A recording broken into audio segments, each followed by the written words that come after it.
We're going to go live right now to get an update from the TTC, actually ATU Local 113, regarding labor negotiations. We have a major problem with our negotiating situation right now, where the TTC is not bargaining in order to get a deal. Right now, the TTC is bargaining as though we have lost our right to strike. We have it back proudly, and it's a problem for them, it's not a problem for us. Right now, we have a situation where we're trying to fight for not just job security, benefits, wages. We're trying to fight for the integrity of the network of the TTC. There's a major problem with the TTC right now, trying to contract out our work, trying to invite other agencies to do Toronto Transit, and trying to sell a bill of goods to the public that Toronto is up for sale. The transit system is not up for sale, allowing other agencies to deliver their work. People in Toronto need to wake up and understand that what's happening at City Hall, what's happening at the Commissioners' meeting is misleading. You're not getting bang for your buck, and you're allowing the TTC to define the transit system being delivered by other people. We're here bargaining for not just 12,000 local 113 members' families, we're bargaining for teachers' families, we're bargaining for the TTC riders, we're bargaining for all the transit riders that need the system and depend on the system. And we're not getting the justice that we need, and we'll continue to bargain, we'll continue to fight, and we'll not down and let the TTC take advantage of the situation. That is why we're at an impasse. That is why negotiations have slowed down. We're not just bargaining for simple wages, we're bargaining for the most important thing, that's job security. Tolerate job security being in peril. That's one of the reasons why, for the labor movement, we're standing here proudly with other labor partners. We've got the OFL, we've got Toronto York Region Labor Council with us, we've got municipal unions with us, we've got the QP 416, QP 79, and QP 4948, and TTC riders proudly standing behind us, proudly trying to work with us in order to protect Toronto Transit from itself. We have a situation right now where the TTC is bargaining not to get a deal. It seems as though they're bargaining to have the inevitable, that us walking out, and we will be walking out at midnight and taking our labor services away, because this is what it seems like the TTC is trying to do. We're here at the table trying to bargain and get a deal, and we're only getting fragments of ideas that could be possibly avoiding a strike. We're not getting consolidated things in writing to avert a strike. It is a problem, not for us, it's for them. They're bargaining as though we do not have the right to strike. I can assure you, we fought long and hard for that right to strike. We have it back. It is not a reckless thing that we have back. We fought for it. We beat the provincial government not once. We beat the provincial government twice. We actually had to win an appellate court a couple weeks ago and take back that right to strike, which never should have been taken in the first place. That has impaired bargaining, not just for this cycle, it's impaired bargaining for a number of cycles, and that's why our members are pissed off and voted 98% to have a strike mandate. Over 9,200 of our members mobilized to vote in favor of a strike. This is a problem for the TTC. It's not a problem for us. We have over 8,000 members that have signed up for picket duty. We actually have members that are pissed off they can't join picket duty. We have our partners at Wheel-Trans that are right now offering their services but wish they could be with us on the line tomorrow in order to protest. Again, that's a problem for them, that's not a problem for us. We are mobilized, we are ready to fight, and we won't back down. We need all the time. We're trying to explain what needs are. People keep asking, what are you fighting for? We're fighting for job security. We're fighting against contracting out. We're fighting for our benefits. We're fighting for our wages. When people ask and do not understand what cross-boundary means, it's saying that the TTC is conning the public into thinking delivering by that is not as contracting out. System allowing other agencies to come in and deliver this service at a cost without getting the revenue, without getting the accountability, without getting the scheduling that you're deserving, you're entitled to get. Why is the TTC doing this? They can't clearly answer it. We've done deputations at City Hall. We've actually repeatedly tried to introduce any aspect to prove that the TTC is not providing authentic information to the public as to why this is happening, and they're not giving clear answers. Why are you introducing a system that is allowing another agency to deliver your service, collect your fares, and not be accountable to the public and the riders of TTC? They're not doing it. It's not clear. They're using fuzzy logic, unclear numbers. It's a problem, and we continue to fight. Again, we've done deputations at City Hall. We've articulated all these interests and all these issues out there, and they're refusing to provide clear information. They do studies, they do inquiries, they put out their own information that's not clear. They sell a bill of goods to the public, and we know it. We're there at City Hall multiple times at commissioners' meetings calling it out. Why is the union fighting to have the integrity of the transit system maintained? Because we can forecast that it's going to be a problem for the future, not just for now, going forward for the TTC and the transit riders that need it, because the TTC is not listening. We're fighting at the table in order to prevent cross-boundary. We're fighting at the table to prevent contracting out. We're fighting for our wages. We're fighting for our benefits. We're fighting simply to protect transit. We're fighting against the province. We're fighting against interference. Why is the TTC having this mandate? They can't explain it. Why are they stonewalling us at the bargaining table? Because of interference. We can't tell you how many people are interfering, but the real stakeholders need to be at the table in order to avert a strike and get a deal. It seems as though there's an impasse to get a deal. Anything that we get, anything that we achieve has strings attached and is not authentic. Do not tell me you're going to bargain and offer me something that has so many strings attached that I can't bring to the membership. This executive board and bargaining team can't bring it to the membership authentically because they will vote it down. Our members are hip as to what's going on. They've directed us to come and get a deal they can be proud of. Again, we've lost the right to strike for a number of years, fought to have it back, and our members, again, have instilled upon us to make sure we bring back a deal, or it will not be ratified. So it doesn't matter what we do here today. It doesn't matter what we do to bargain. We need to bring back a deal that makes our membership proud in order to ratify it. Because if you haven't heard, membership at other locals will turn deals down if it's not authentic and not something that they support. That's not going to happen at Local 113. We will bring a deal forward. We'll bring something that they will accept. We'll bring something they'll be proud of. If not, we'll be on strike.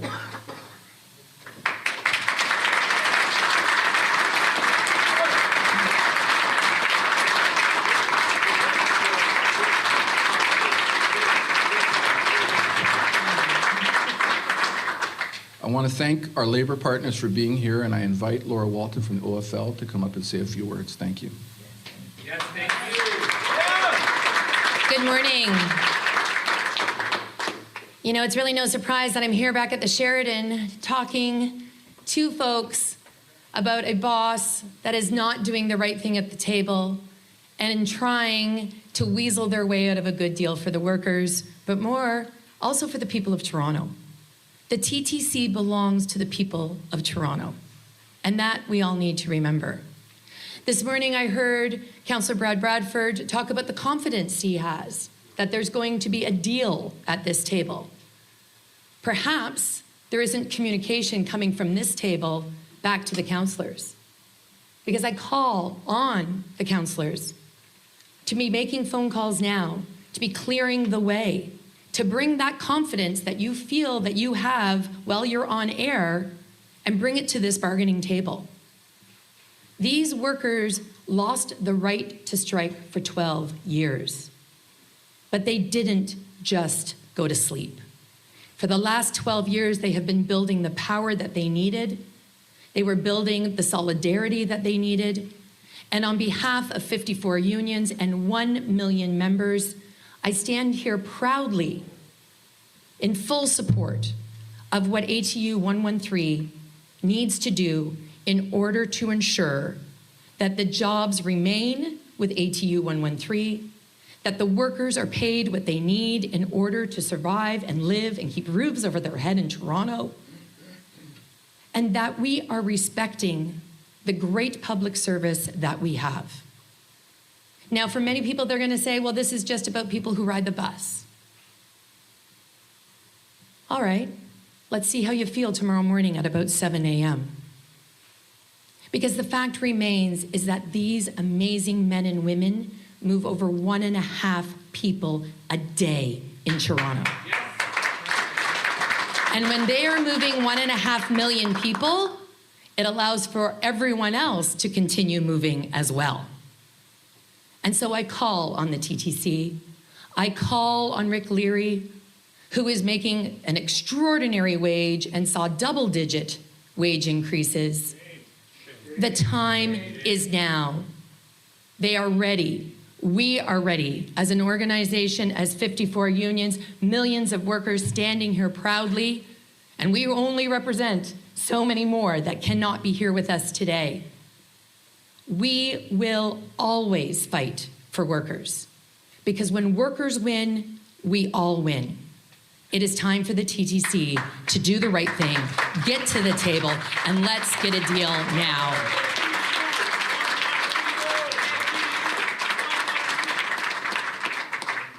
I'll invite TTC riders to come up and say a few words.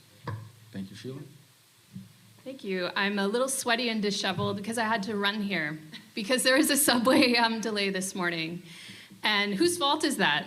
It's not the fault of the workers. It's the fault of underfunding our public transit system for decades.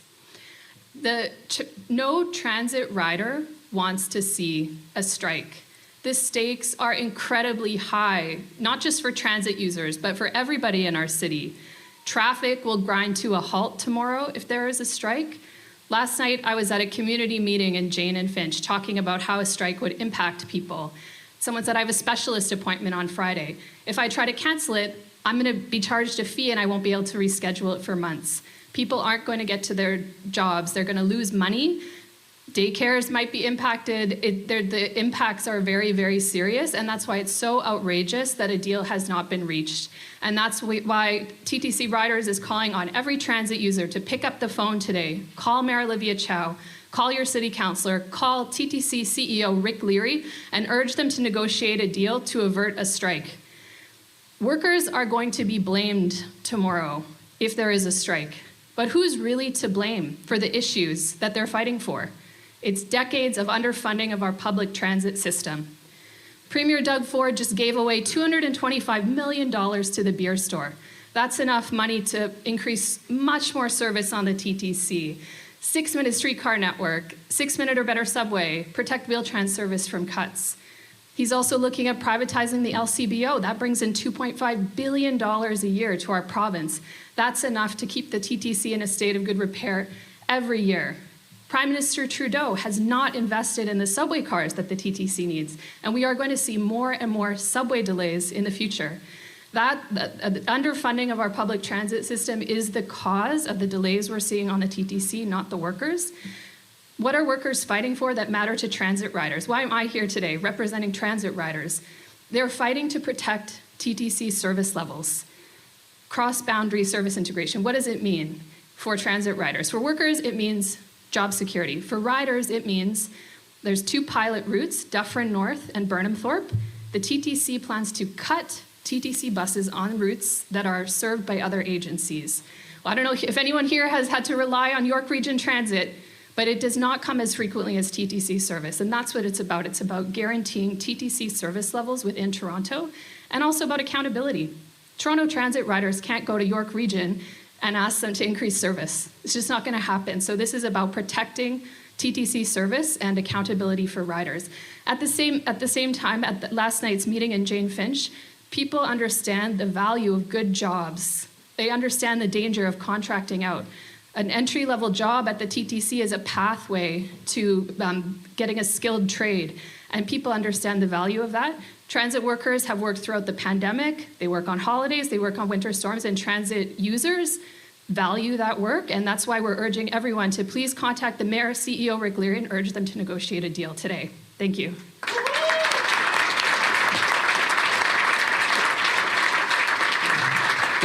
Thank you, Sheila. I just wanted to touch on and expand on a few things. We talked about the right to strike, not just affecting literally our right to strike and remove our labor as a mechanism of negotiating and having some fairness at the bargaining table.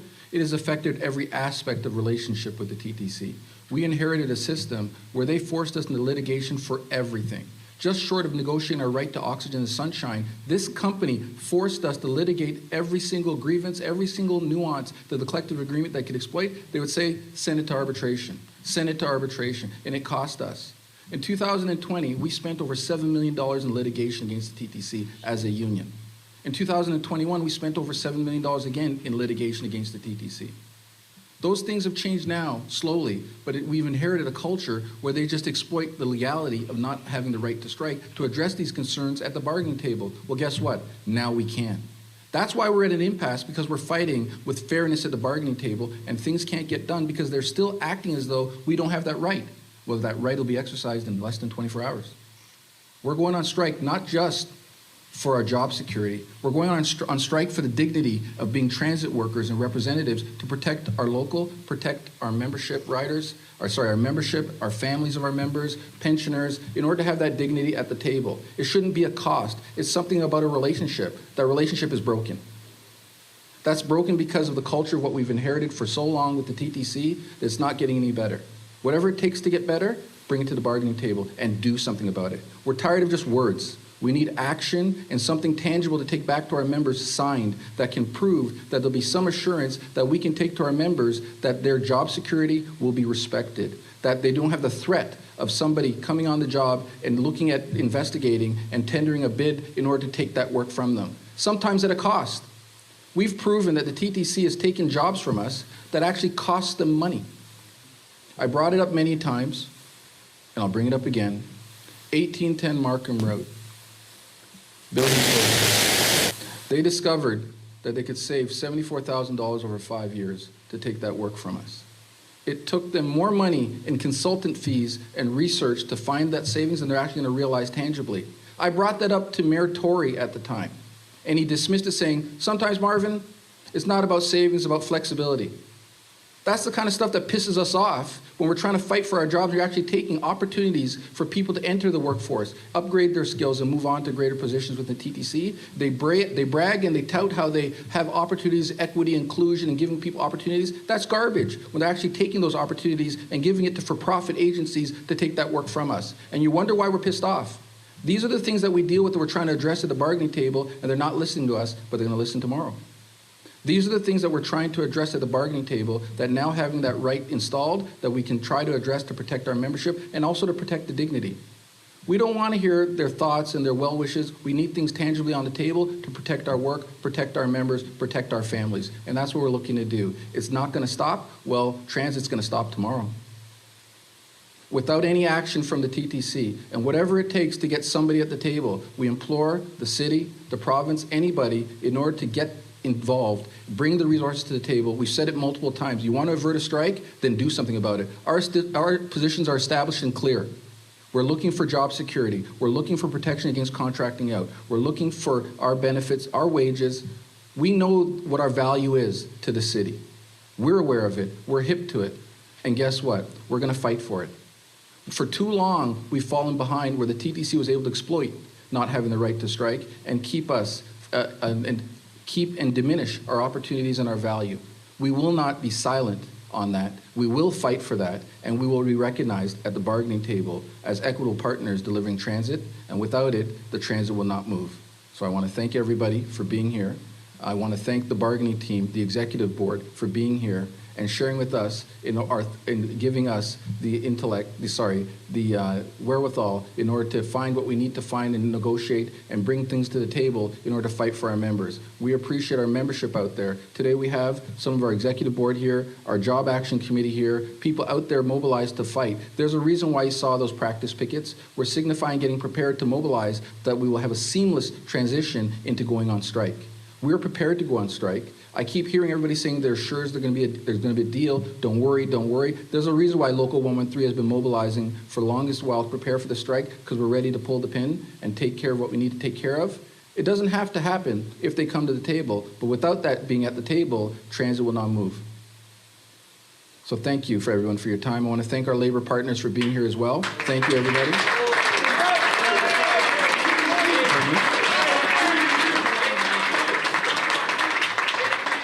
Okay. Thank you. I would like to invite any questions. You said that negotiations are an impasse. In practical terms, what does that mean? Are there talks still going on? Oh, we're still at the bargaining table.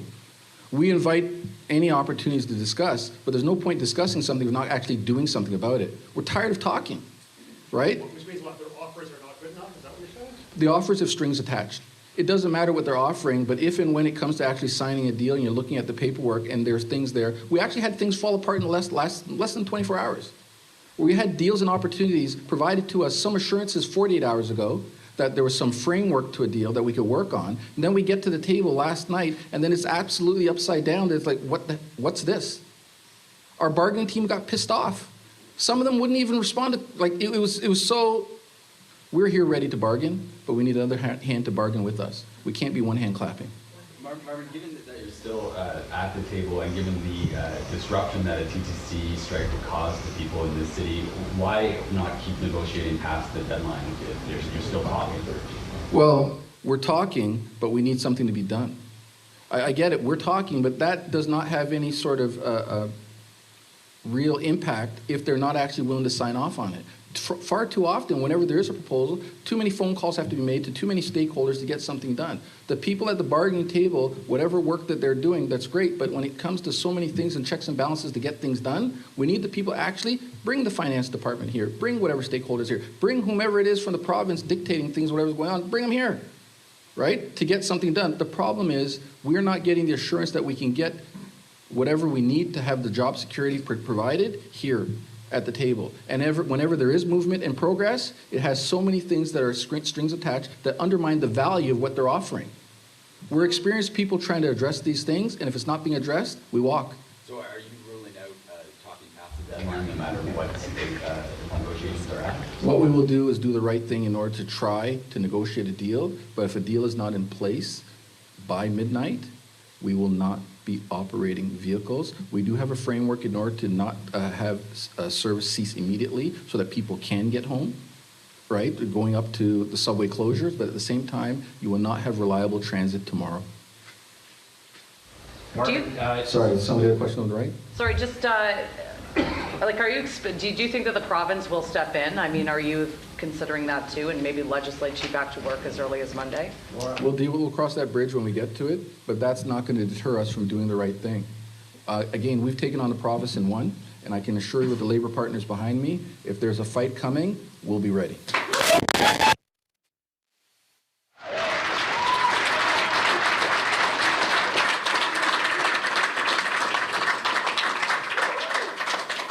Question to the left. President Alfred, can you answer a question? Have you done anything like a sign of good faith, like wheel trans for our vulnerable riders?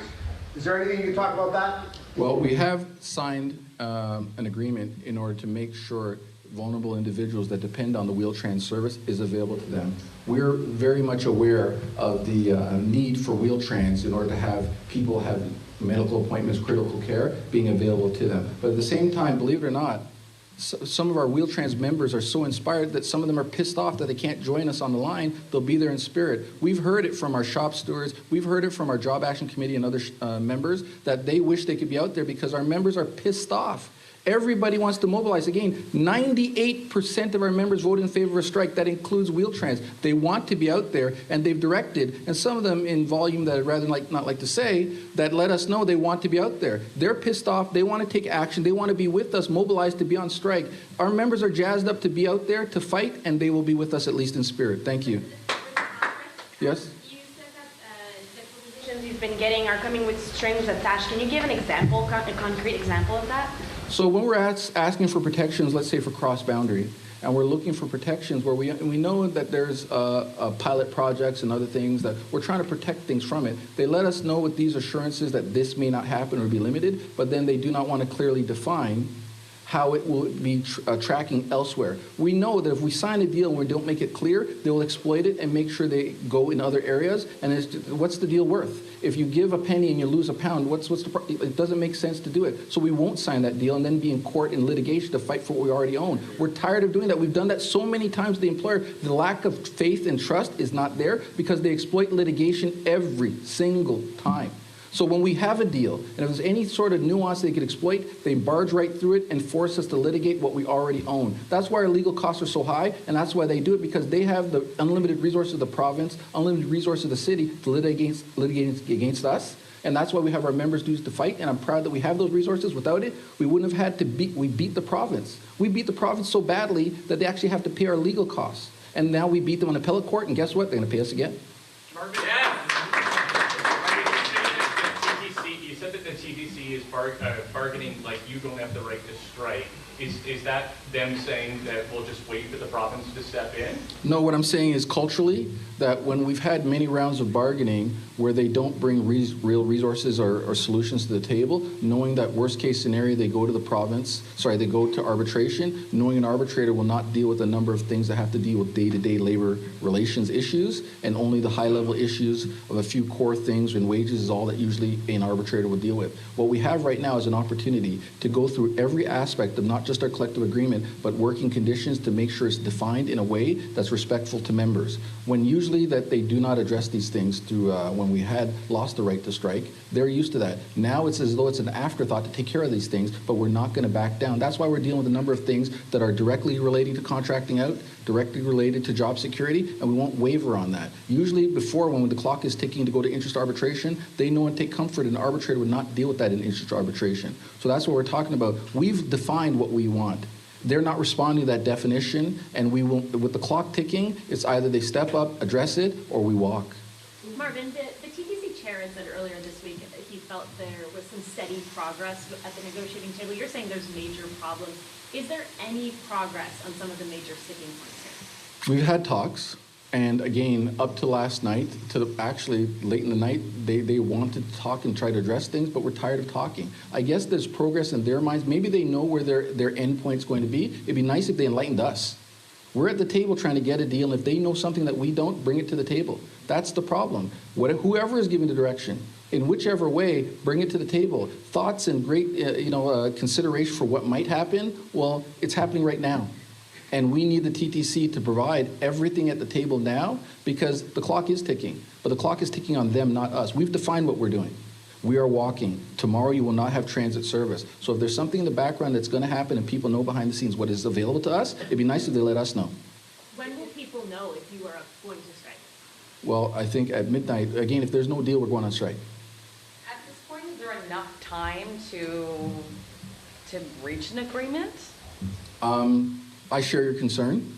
At the same time, if they come to the table authentically, rather than having us to negotiate and try to contrive some sort of framework of a deal, the ball is in their court. Again, we've defined what we've wanted from the get-go, what we're looking for. I think in the media we've said it a number of times, what we want, looking for protections for job security, protecting against contracting out. Our benefits we've defined, our wages we have defined. Yes, we've all revised positions and trying to negotiate things, but at the same time, our core issues remain the same, and we will not waver on these core issues. We will not bargain against ourselves to get a good deal.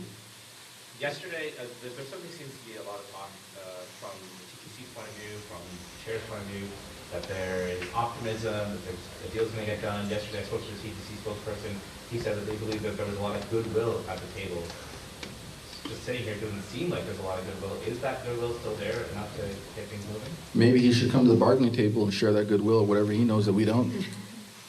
I can assure you, I know it's all talking points, politics, whatever, but we're the reality. We control whether we work or not, and that's great. But again, if they have these assurances, then where was it last week, right? What's your message to TTC customers who, if you do go on strike tomorrow and they have no service?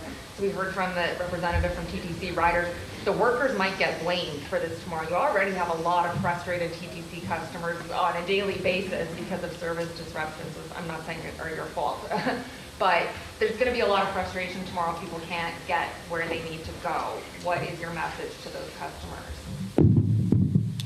We understand the frustration, the impact that they have regarding us not being there, but at the same time, we have to do what we need to do in order to fight for the respect and dignity of the transit system. Actually, we're hoping to fight for improved transit.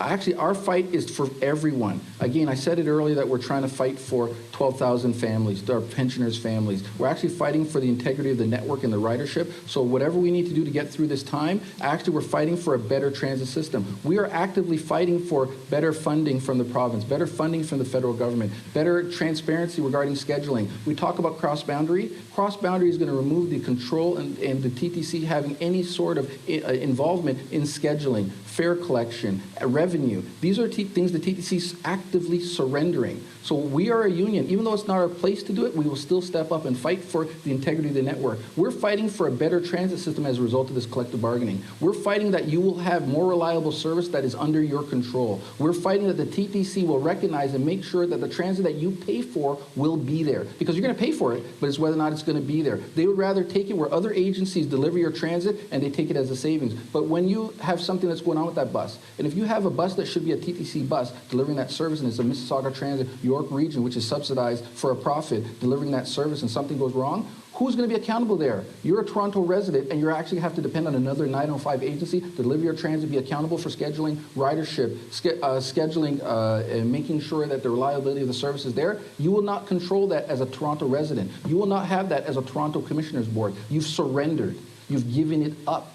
And we're here trying to define and protect that. We're the agency representing the transit workers, yet we're the ones trying to help transit exist. We're fighting in order to protect the transit system from the TTC, from the province. And that's not our role, but we accept that role to protect the transit because we want the transit system to be here in 10, 15 years. Because it seems like we're the only one fighting for it, because it's not the TTC.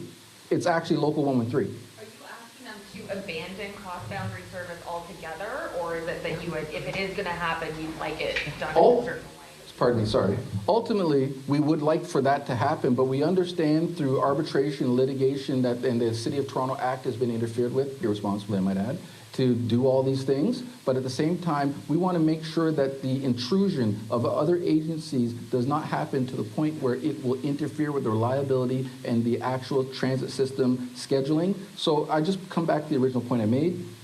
You have a transit system that is autonomous, a transit system that defines its ridership counts, its ridership schedule adherence, crowding standards, all these things that help enhance transit. And whenever there's a need or there's a bump in the service needs, they can deploy more buses, they can deploy more streetcars, they deploy more resources needed to define transit. Right now, what they're doing is going to be depending on the 905 region to deliver your transit. Subsidize agencies to deliver your transit. Subsidize agencies that will decide, not the TTC, if and when they come in. They say they'll have a framework of agreement. Where is that framework? Also, who collects the money? Where does that money go? The TTC is one of the most efficient transit agencies regarding fare collection and subsidy, yet they're giving their transit system to other agencies that are subsidized or for profit delivering your transit. It doesn't make sense to break it down, but you go to a commissioner's meeting, they try to bamboozle people with great numbers and great theories and presentations, but the reality is you're not getting what you paid for, you're actually getting less, and you're getting no semblance of control. Why, we keep coming back to it. Why would they want to do that? Why would you want the province to allow this to happen? Because they're trying to make sure the city system is undermined for whatever reason, and not to be the proud system it once was. Because I can assure you right now, we're the eyes and ears of the system. We're the ones out there defending the system and trying to protect the system. When we do our deputations and when we go to City Hall in order to provide information, it's not just for us, it's for the system, it's for the network, it's for longevity. That's what we're fighting for. You were asked earlier about being ordered back to work. Doug Ford supported his brother in making the TTC essential service. He's talked recently that he wishes they still were in essential service. I don't think there's any doubt that this government will order you back if you go on strike. If that happens, what do you achieve? I don't understand. It was never the wrong thing to do to fight for your opportunities to defend yourself and represent yourself. We will fight. Regardless of what the province attempts, we will be there fighting.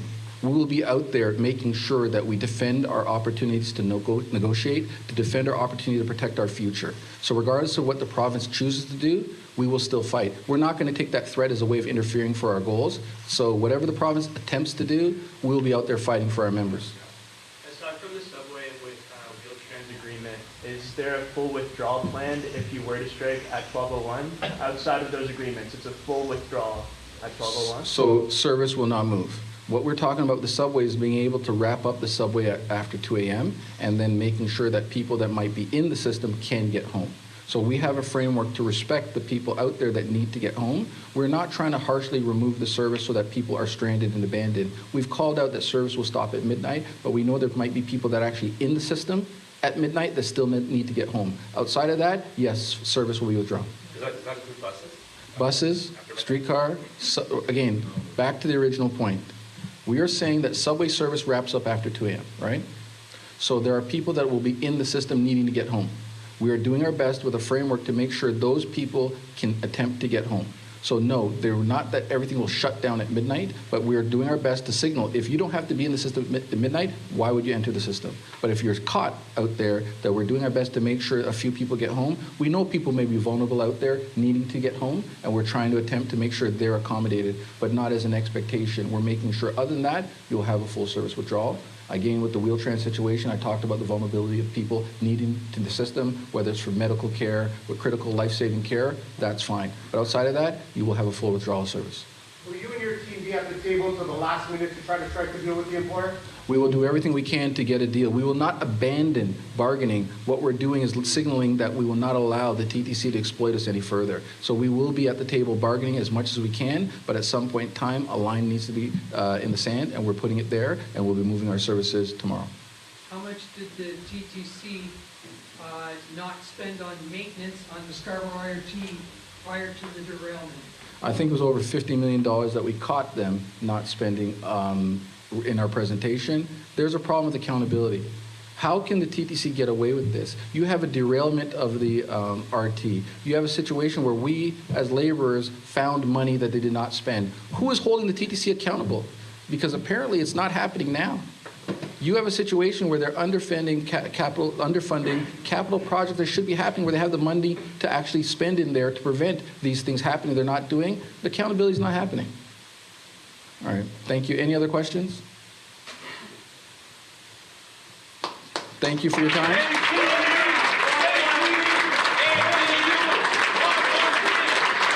Thank you. We've been listening to a press conference down at the Sheridan Center where ATU Local 113 was just providing an update on the status of labor talks. And as of now, it's not looking good for TTC riders who are probably going to have to plan for an alternate form of transportation. According to Marvin Alfred, that it seems as though that talks are not progressing, claiming that the TTC is just not coming to the table with a deal, that appears to be a lot of sticking points and other issues that are just not sitting well with the union. And as of now, it looks as though that they are going to take job action if a deal isn't reached by midnight tonight. We're going to be covering this story very closely in these labor talks throughout the morning and afternoon and updating our viewers. And if there's any new information on a deal, we'll let you know.